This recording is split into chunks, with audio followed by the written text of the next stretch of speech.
Pompeii. It's a city frozen in time by fire and ash. From bustling bathhouses to brothels with explicit menus, Pompeii reveals what Romans ate, how they bathed, how they loved, how they lusted. Now, I've been to Pompeii many times. I've actually been tunnelling down into a villa when new frescoes were discovered that had not been seen since the eruption of Vesuvius in 79 AD. It's one of the most exciting things I've ever done. I went back last autumn to make a TV show with the wonderful historian and the host of Betwixt the Sheets podcast, Dr. Kate Lister, because Pompeii gives us just about the best insight we have into how the Romans truly lived.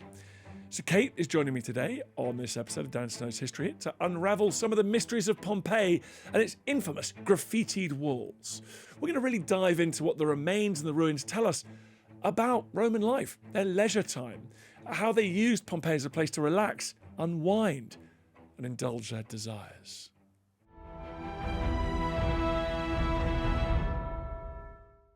Kate Lister, how are you doing? I'm doing very well, thank you, Dan Snow. How are you doing? Good. We just come back from a great adventure in Pompeii. Was that your first time? I went to Pompeii for the very first time when I was 17, but I think I was very much a petulant teenager being dragged around by my parents, and things were being pointed out to me like this. You should appreciate this. Just that. I went there as a teenager. You're like, what am I doing here? Why am I happening here? But now that you're a sophisticated, academic and public historian and thought leader, I also wandered around thinking, I want to go home. No, you didn't. I was with you. You were very stimulated.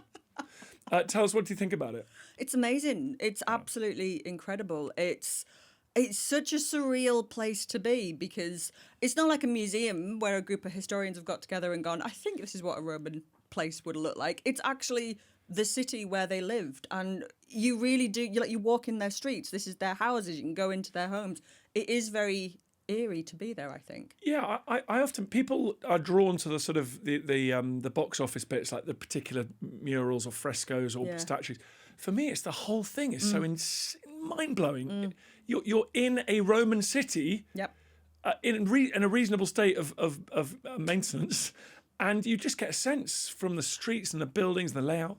And then, of course, so exciting because something like a third of it hasn't been excavated yet. I know, loads of it's still underground, isn't it? That's the wild... That's any historian who's studying Pompeii, I guess, lives in fear, but also excitement of what they're going to discover. Because you could do this whole thesis on what you think people in Pompeii would be doing, and then some bastard with a trowel over here is going to turn up and disprove everything. The people of Pompeii did not do X, and it's like, we just found a million X's under the thing.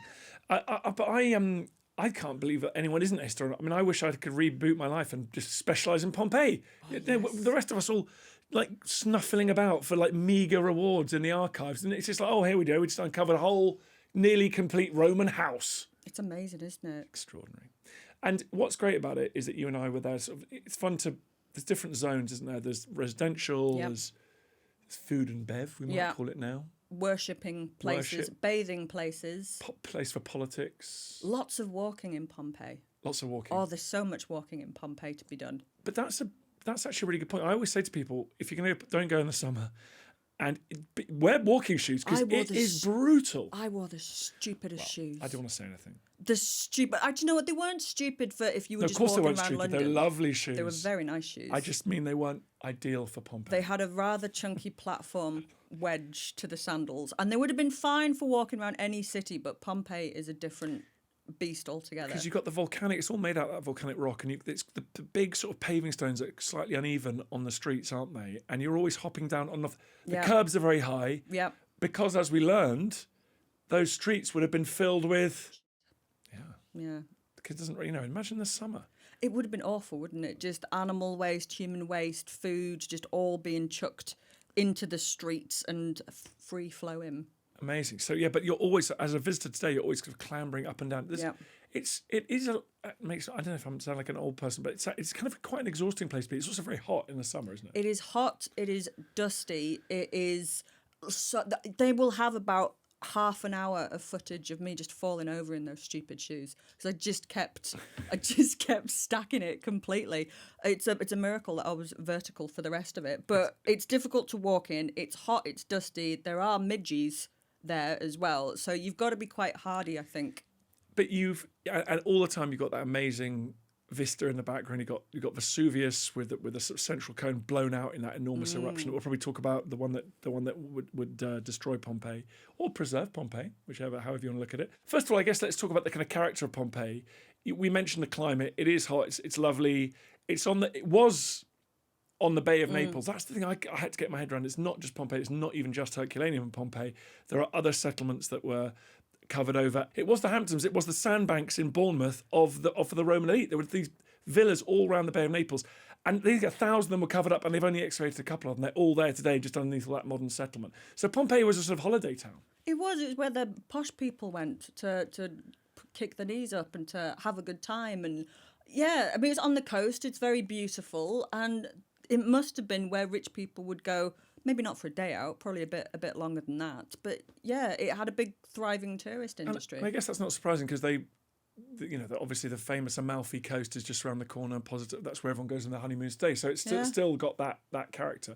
Someone said it was a bit like a cross between sort of Vegas and Miami or something. Like it was a real holiday town. Did people let their hair down there as well? Yeah, and there was a lot for them to do as well. There were so many taverns all over the place. There were, aren't there? So many taverns. It's ridiculous. And places to eat, and it's really catering for people to go there and have a good time if you had money.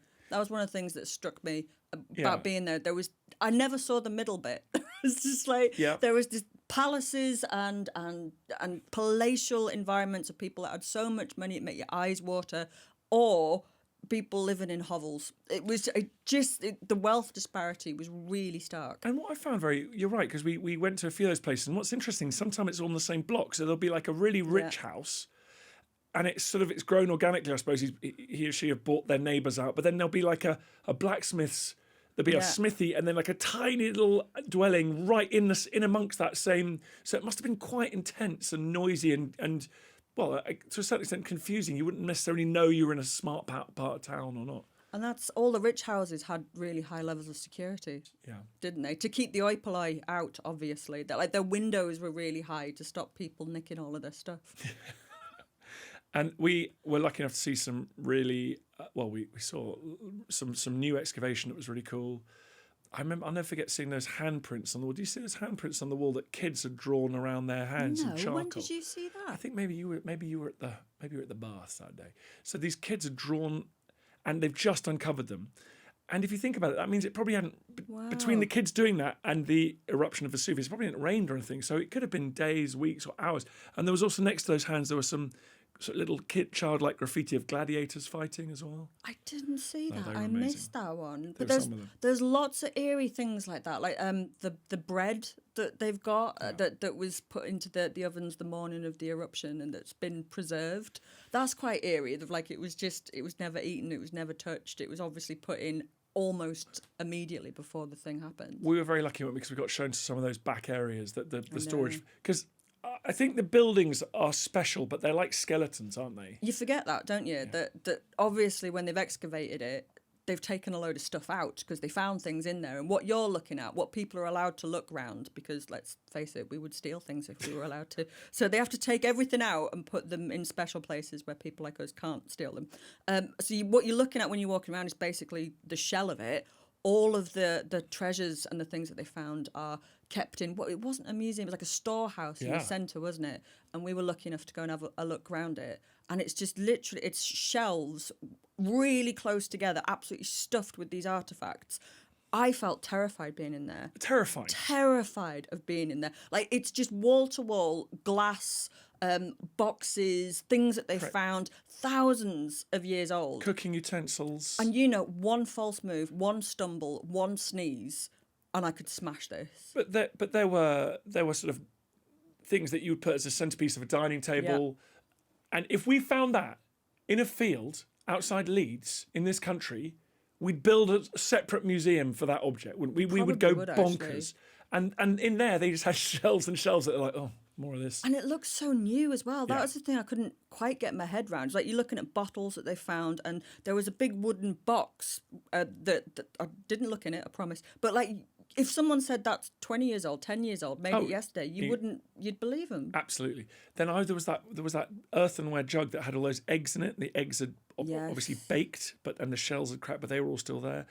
And then do you remember that in that storeroom there was the statue with the enormous penis, A huge penis. and the reason it was in the storeroom is someone had broken it off and tried to take it home. See, that's why we can't have nice things. That really people do that. It was in someone's handbag leaving the site. I'll never forget that. That was Dan who tried to steal that, by the way. No, it wasn't. No, it wasn't. It was not. But I did do a little Instagram video of it. So yes, let's try and talk people through Pompeii in case they want to visit. Most visitors will enter through this astonishing gate, an original gate in the sort of defensive walls, which is something like 2 miles long. There were several gates. But you go in through this wonderful gate, and if you go in there like we were lucky enough to do before the crowd, the sun shines straight down that, and it's a magical experience entering, and it's quite magical because then you get into straight away you're in the forum. So there's a court basilica where they do a bit of the justice goes on, a bit of politics, and then around the forum where what are you doing in the forum?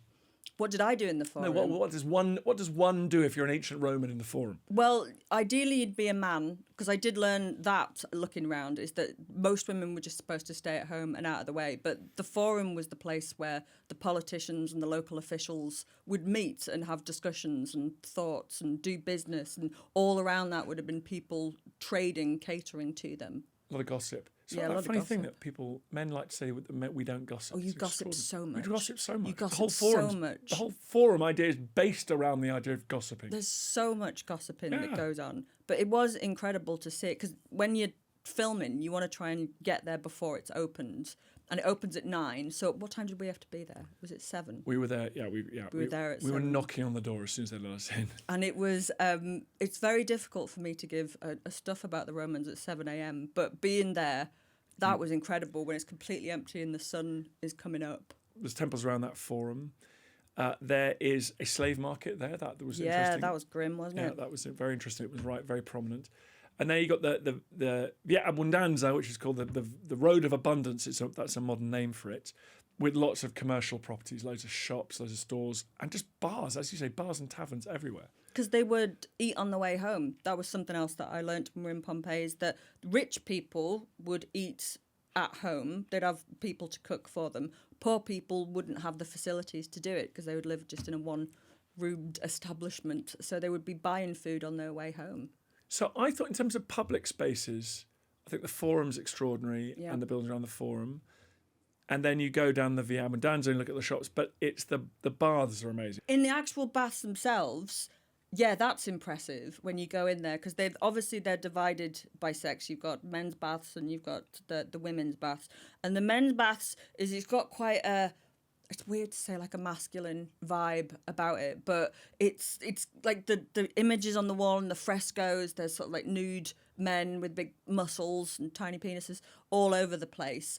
And when you go into the women's baths, the frescoes on the wall it's like flowers and birds and nice things. And in the men's baths, it's like a big fire pit thing that they must have used to put water on to get the steam, and you can see the dedication on it. It was put there by somebody who was trying to get elected, so he's appealing to the men by just basically going, remember me, I'm really rich, I'm really cool, like I put that thing in the baths. Nothing like that in the women's baths. And when I asked Sophie, our guide, about that, she went, yeah, but they can't vote. So oh yeah, so who cares?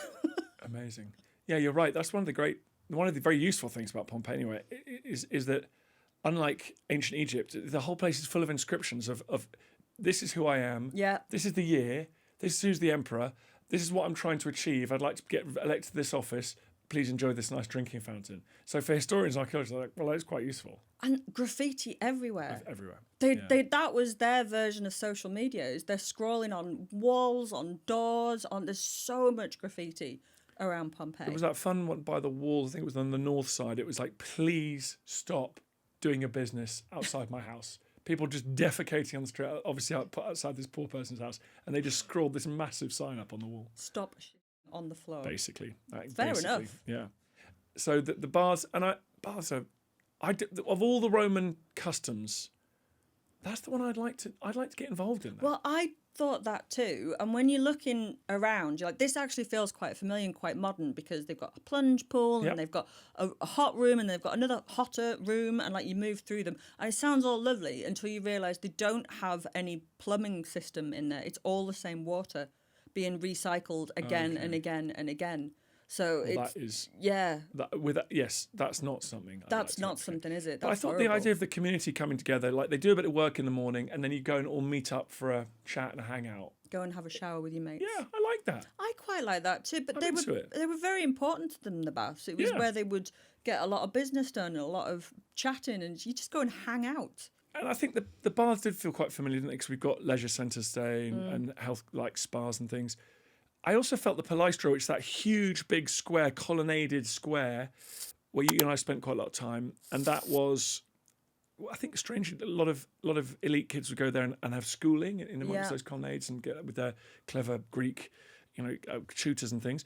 But also in the middle of that swimming pool, so it was a big athletics ground as well, and that felt very modern, didn't Yeah, it? go to the gym, go and Yeah. exercise. That was clearly very important to them as well. And the swimming pool had like a shallow end and a deep end. I like that. With that thing in it. It just was so much about Pompeii. It just makes you feel, as you said, that people have just stood up and left that day. What about the night time? Well, the night economy, because it was quite, it was quite as you say, it was a place that attracted tourists. It's a place where that night economy seemed to be quite important. One of the things that you really learn when you're walking around it, I think that when you can actually do that, you learn a lot about history just by actually being there and physically experiencing it that you hadn't realised before. Like how dark it would have been.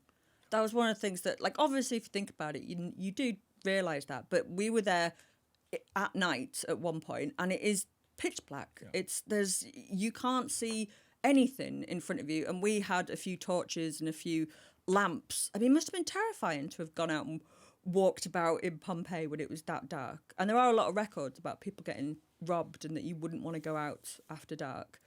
And you would be, if you were wealthy, you'd be accompanied by someone. Without a doubt. If you were wealthy, carrying a you would be club. at home. You would be at home on your sofa or whatever the Romans had instead of a sofa. Oh, you might want to sneak out. Do you reckon? Yeah. Yeah. But you might want to sneak out at night because there's lots to do, isn't there? There's the theatres, which I was very struck by. Yeah. The two theatres right next door to each other, two main ones. And clearly, getting together and doing things together is a big part of life for these Romans. To be in a town like that, you're training together, you're bathing together, you're in the theatres together.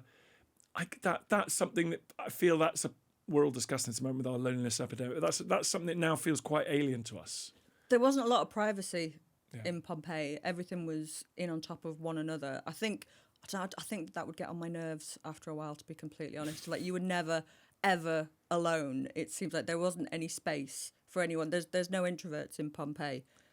Everybody has to be social with everybody else. Well, and I guess the other activity that you'd really find out would be the gladiator arena that you went to. It's right on the other side of town from the Forum. They loved a gladiator, didn't they? Yeah, and that is just one of the great gladiator arenas of the Roman world. But I think women weren't allowed to attend the games. They could if they sat right at the top, I think. But they had to be sat in a different place. Yeah, They were allowed to go, but they had to sit in the back and they had to behave themselves. They had to sit on their hands. That's not true. It fits something like 20,000 people in, so possibly more than the population of Pompeii. Was it a big deal there, the amphitheatre? Do you think? I think so. It's like a big. It was a big. I think it was a big draw. I think it was, wasn't it? Yeah.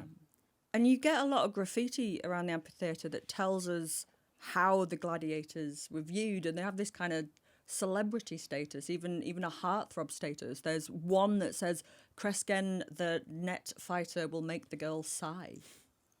They obviously were the slave, but they were also enslaved. That was weird, wasn't it? Trying to get your head around that. Like, okay, so how does your system of slavery work then? Because you enslave a lot of people. I think some of the historians were saying up to a third of people were enslaved, but like also doctors, midwives, teachers, they were all white slaves. collar accountants. They could be slaves. Gladiators, sex work. Like, I trying to get your head around that. Like, so these are quite skilled jobs of people that live in your house, but they're also slaves and they don't have any rights. That was really trying to get your head around, like, how do these people view the world? Like, you just want to sit them down and go, so you're all right with this then? This is fine for you.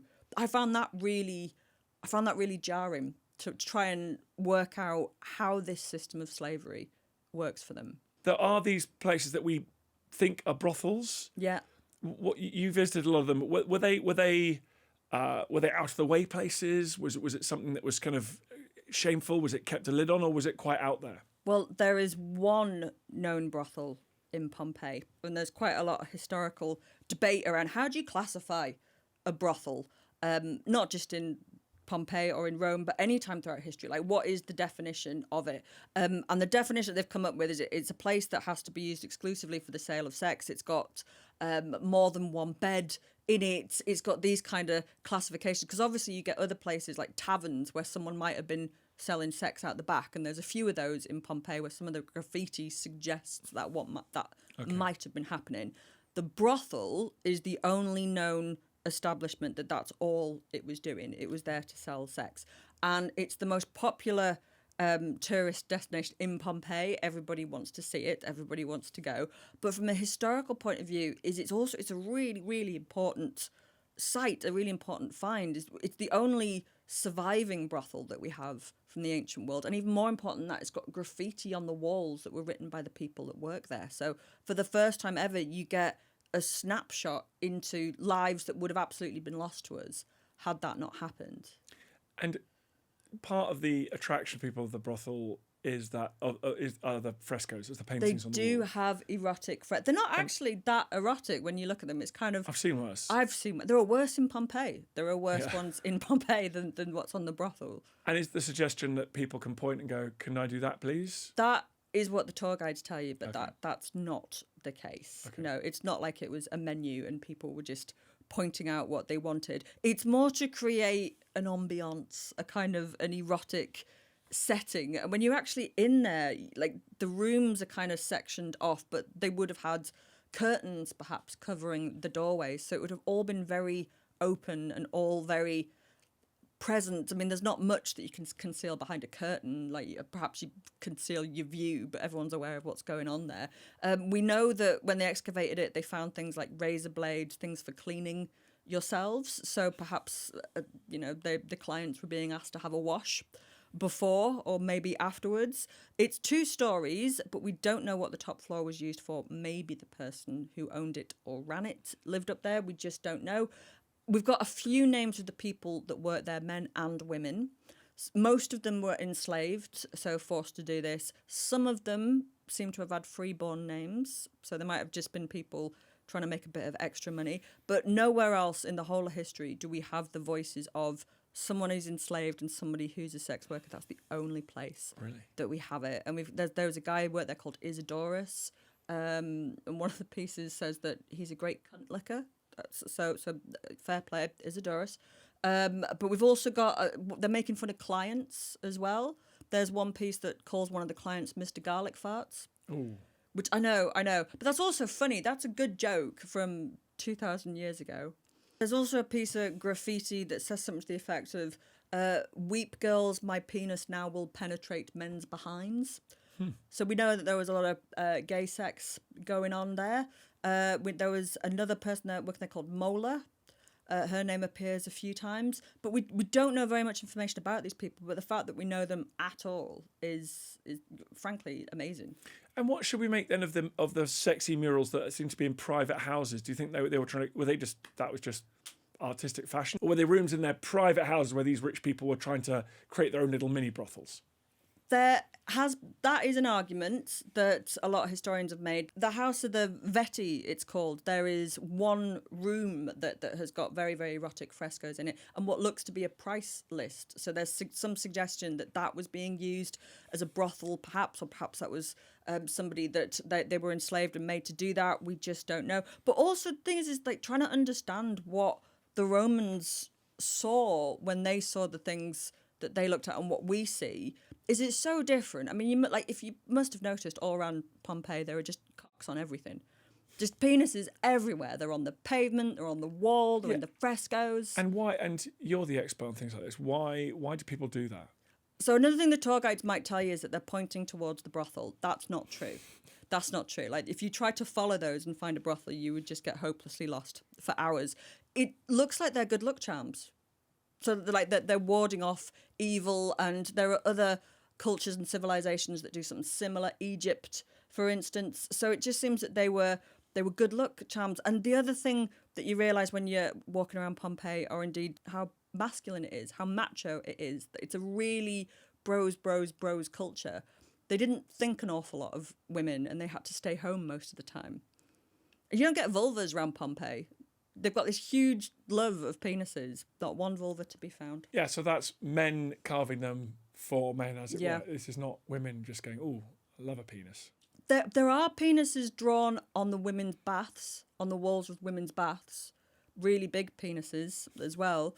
I like to think that a woman drew that. You know what? I'm seeing male artists there. I've got to be honest.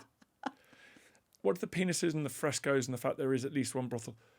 What does that tell us about attitudes towards sex in the Roman world?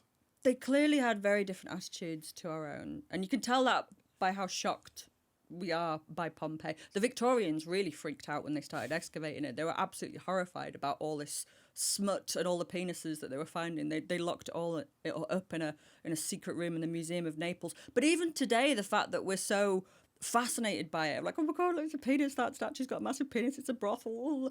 I don't think that it would have bothered any of the Romans at all. I don't think that it would have given them, it wouldn't have been a thought in their head. That's how normal it was to them. They had quite a bawdy sense of humour. They have quite a permissive attitude around sex. They have a lot of hang-ups. Let's not pretend it was some kind of sexual utopia, but they obviously have a much more open dialogue around sex than perhaps we do today, probably borne out by the fact that, again, we're back to that issue of privacy.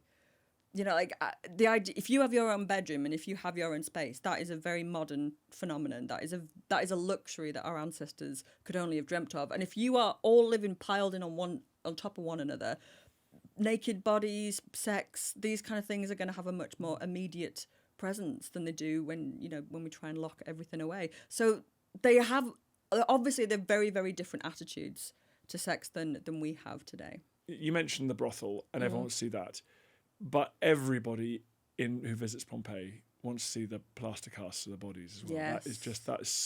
They're so striking. We talked to some of the people that work there, and they've almost found that sort of focus on those bodies that gets in the way of some of the other interpretation, but people just want to know where those bodies are, and they want to see them. And they are extraordinary. We should say how they were formed, right? Because when they were excavating, they would find these sort of hollows, wouldn't they? Yeah, where the ash and the pumice had rained down from the volcano, and it had squished down and compacted, and it had basically encased anything that was underneath it, and then over time that material rots away, and what you're left with is a shell of a body that was once there. Yeah, so they were sort of breaking through the volcanic debris, and they'd find a sort of a cavity with some human bones in it, or some animal bones, and they'd be like, what is this? And then they had the idea in the 9th century to fill that void with plaster, and what do they find? The shape of bodies. It's really eerie, isn't it? Is to see them, it just makes it was one of the most jarring things about Pompeii. You can have so much fun, like walking around going, oh, there's a brothel, there's the baths, and you have such a good time, and then you're sort of face to face with one of these bodies, and you're like, oh, the terrible thing happened. I'd almost forgotten about the terrible thing happening. Yeah. And it is very moving when you see them, because a lot of the time the bodies are convulsed in strange positions, and they're holding things to their mouths. Or the really moving ones is where you've got people huddled together. I know. And little kids. I know, the parent and, we can imagine a parent and child, or an adult and child, certainly. Yeah, and you just don't know who these people are, but you just can't help but, like, your heart just breaks for them when you realise that was their last moments. There was and also they've started doing that with organic material as well. Some of the old wooden doors, they've now rendered those in plaster. And I went down to a big house, I think it was just outside the walls. And in the slaves' quarters, they've got, like, enslaved people's beds. They've got 2 beds in this tiny room, little place for a candle, little bit of whitewash on the wall, try and reflect the light of that candle. And now they've been able to preserve, through this method, these beds are all sort of recreated in plaster. It's fascinating, yeah. That's so crazy. It's really, so the technology and the science and the archaeology is just coming on leaps and bounds. It's a very exciting place, isn't it? In that house, they have the only horses they've recovered, so plaster of Paris horses, with their bridles on and stuff. So it's conceivable that they were being ready to try and gallop out, trying to escape if there was a gap in the volcanic debris. And there they found 2 bodies, 2 men, I think, one possibly a master and one an enslaved person. So they were together. Wow. Wow. And they got it was in a little corridor of this house. So fascinating stuff. That really is, isn't it? And you just seeing them in their last moments. It's it's powerful. It's powerful. I think one of, and equally powerful, is the dog that was chained to the post near the Temple of Isis. And it's sort of, the dog's back is arched, its feet are straight out, its head's twisted away, mouth open. You really do, it's quite very rare in archaeology, isn't it, to sort of reach back and touch a nanosecond from nearly 2,000 years ago. But that feels like that. That dog has just been hit by this wall of heat and volcanic debris. A lot of the bodies are convulsing in strange positions. They're contort in strange positions, and that's because of the heat that hit them. It causes the tissues, the muscles to go into spasm. And we say people that don't know, in August, although the latest thinking now it could be later in the year, sort of October, in 79 AD, Mount Vesuvius, which towers over Pompeii and is part of a supervolcano, by the way, everyone. New fear unlocked. That will blow up one day and destroy most of Europe. Is that what a supervolcano is? No, yeah, Vesuvius is part of it. There's the Phlegraean fields are all under Naples and all round. No. So that whole area of the Bay of Naples is a supervolcano. Which Who told you that? A volcanologist on the programme. All right, I'll believe that. Yeah, this is actually, we interviewed, and he says he's got a car ready to go with stuff in the back for when his readings start going off the scale. Yeah, because the supervolcano is going to blow at some stage. They didn't tell me that. Well, we didn't tell you that before we took it I out, didn't know I was walking around a supervolcano. No, well, you were. And you know what? We made it. And that's why if you go to Naples, you see lots of volcanic rock and lava and things. That whole area has been subject to repeated eruptions. Vesuvius erupted during the Second World War, but the one that buries Pompeii and Herculaneum is 79 AD. And it's the first volcanic eruption in history for which we have a sort of scientific observation of, because Pliny the Younger was watching it. His uncle, Pliny the Elder, went to help and actually ended up dying in this eruption. He describes this huge column going up in the air, like a pine tree, I think he said it was, and there's little fragments going off.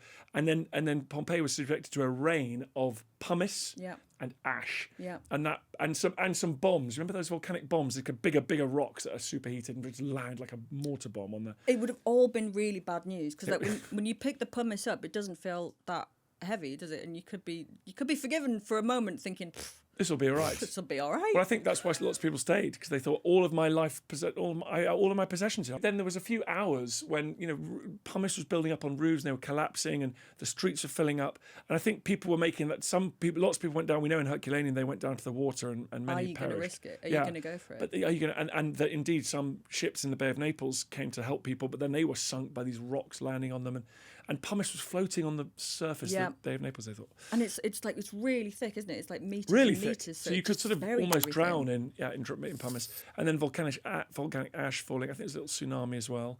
And then throw that in there. Then there was quite a few hours later, there's this extraordinary superheated, so 300-400 degrees centigrade pyroclastic. That enormous column collapses and rumbles down the side of Vesuvius like an avalanche, and just smashes Pompeii super hot and Herculaneum. Super hot, super heated, immediately carbonising all that wood and the bread that we saw.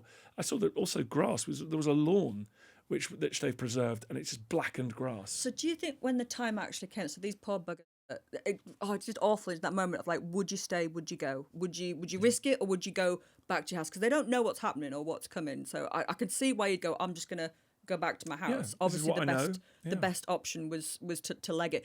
When the end actually came for these people, would it have been quite quick? Yes, it would have been very quick. When that pyroclastic surge hits, it's instantaneous. Boom, that's it, done. And you got lots of skeletons in Herculaneum, all huddling next to the port where we think they were trying to evacuate from there.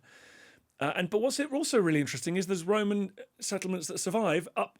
So the cloud sort of collapses and this pyroclastic sort of avalanche travels across the countryside. Because the wind was in a certain direction, actually if you're on the edge of it you could survive. So the hot take, what I've learned, is sometimes you want to escape by heading towards the volcano. That's terrible advice, Dan. Don't give people that kind of advice. No, but if you're downwind, if you run that way, it's going to fall on you. If you actually go around the edge of the volcano and go upwind, you might be all right. How were people? Because we know people escaped, don't we? We know that there were thousands of people living it there, and they haven't found thousands of bodies. So clearly people did. Many people escaped, and we got accounts of a town nearby which had a huge influx of refugees, for example. Yeah. Would you have gone? Would you have run? I think so. Do you know why I would? Tell me. Because, like you, I'm a historian, and I've studied a lot of disasters in the past of people getting it wrong and not right. I'd run quick. Like my main lesson from history is at the slightest whiff of trouble, Leg it. political, geological, Don't save or anyone, meteorological, just run. get out. Well, yeah, no, I've said to my that was kids, too far. we got a rendezvous point. Oh, do you? Where's your I'm not rendezvous telling you, I'm point? not Well, in telling case you. a volcano goes Yeah, we off. do. No, yeah, we have different. In fact, we have different rendezvous points for different crises.